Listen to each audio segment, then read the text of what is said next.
Sup nerds! The OtherBucket was able to get his hands on a Switch 2 and was kind enough to provide us with the footages and his take on it. So let's go and see what he thinks of the Switch 2.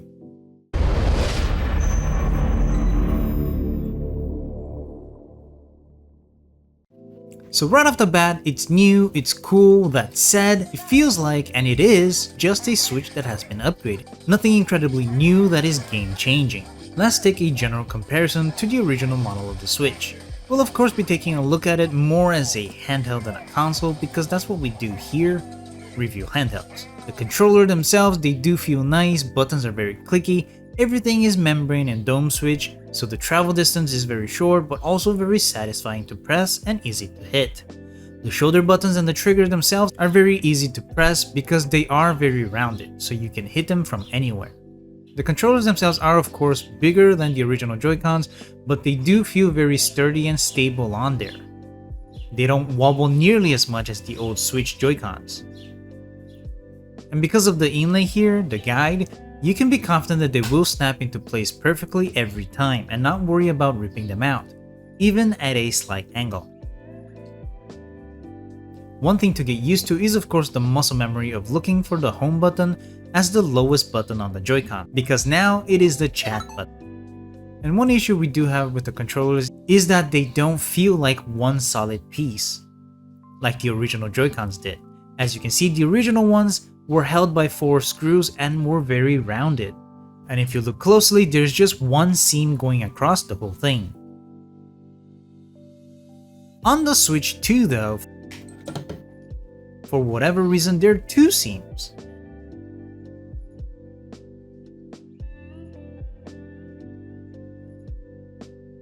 And on this one in particular, OtherBucket's fingers keep getting caught in it. That makes it kinda sharp to sit on the palm. Not a huge fan of that, and it's not even a different kind of plastic, so we're not sure why this was done like that. That said, the build quality does feel great other than that weird loose seam. And despite them being bigger, if you are going to play retro games, your thumb will still be hitting the stick. But of course, there's always pro controllers for that.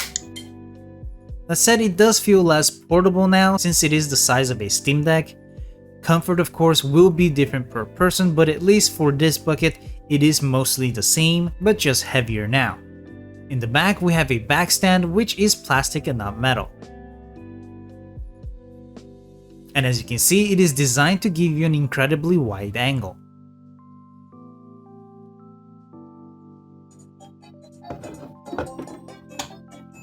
It is a much improved design compared to the original one, and it is very stiff, so it will stay in all angles that you leave it at. Except for when it is just about to close, then it will snap shut. The sound is significantly improved, speakers are awesome on this thing.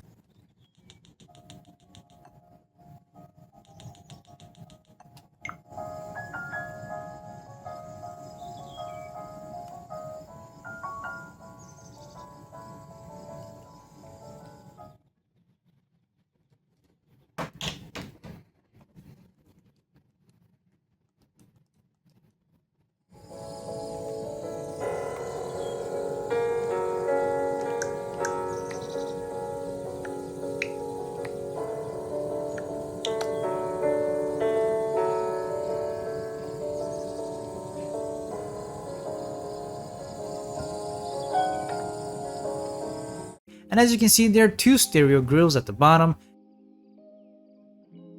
USB-C for charging and video out,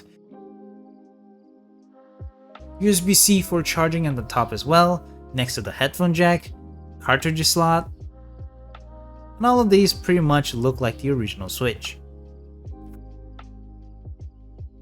For the LCD screen, aside from it obviously being larger, the colors are also very popping. It looks really nice, but it does smudge quite easily. And even with the bigger screen, it is pretty obvious that there are bezels around it, and the bezels do seem larger here. And everything else feels the same aside from the slight hardware upgrade that does affect the refresh rate and the HDR, and because of that everything is snappier and fast as balls. No hiccups. We still only get 2 themes though, nothing impressive or new here. Now, re-downloading your games have to be done through the virtual game card menu rather than the store, which means you can't be playing this and the old Switch at the same time. You'll have to do a system transfer to make this your primary console. In other words, being logged in is not enough.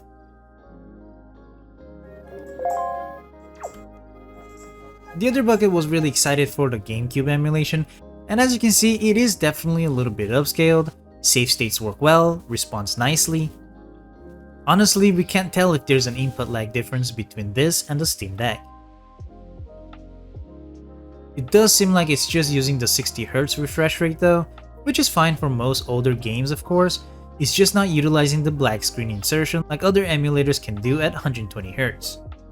The Gamecube emulator does come with a CRT filter, but it's also a softener, which they don't really specify here, but you can definitely see it. And we guess the idea was to make things look a little more retro, and it does make everything a little less sharp, along with the CRT scanlines.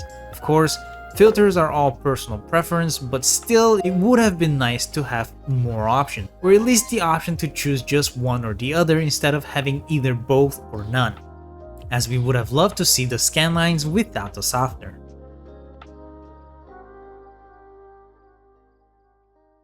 The Wi-Fi is also something that is extremely improved over the original Switch, and just everything in general is definitely much more responsive. The shop itself is fantastic too. It's much faster and not laggy anymore, loads up much quicker, and starts playing preview videos immediately. So the whole experience on the shop is actually functional and usable now compared to the original one. That said, currently there doesn't seem to be enough of a game library or the current company rapport to be worth the price tag it is currently out for. They boasted new features and hardware, but currently there doesn't seem to be many games that make use of them all. No good mouse games or ports that would benefit from it, and the current ports that are out are too expensive for how old they are. The virtual card thing is also quite confusing. And as a retro game enthusiast and handheld enthusiast, we can't help but be left wanting a little more. There are things that we want to do, like configuring the Gamecube emulator for example, or add games that would benefit from the refresh rate and power, but it just can't happen. It makes us yearn for mods or even a better company, which is something we haven't felt during the Switch 1 release, as it was so innovative and accessible immediately. So really, as cool as it is now, we do hope that soon the Switch 2 becomes something that can be its own thing with its own experience, instead of just a upgraded Switch 1 with enhanced Switch 1 games. Anyway, that's all we had to show and say about the Switch 2, but tell me, are you going to be picking one up or have you already? Let us know in the comments down below, leave a like if you enjoyed this video, subscribe to see more videos like this, and of course, always nerd on.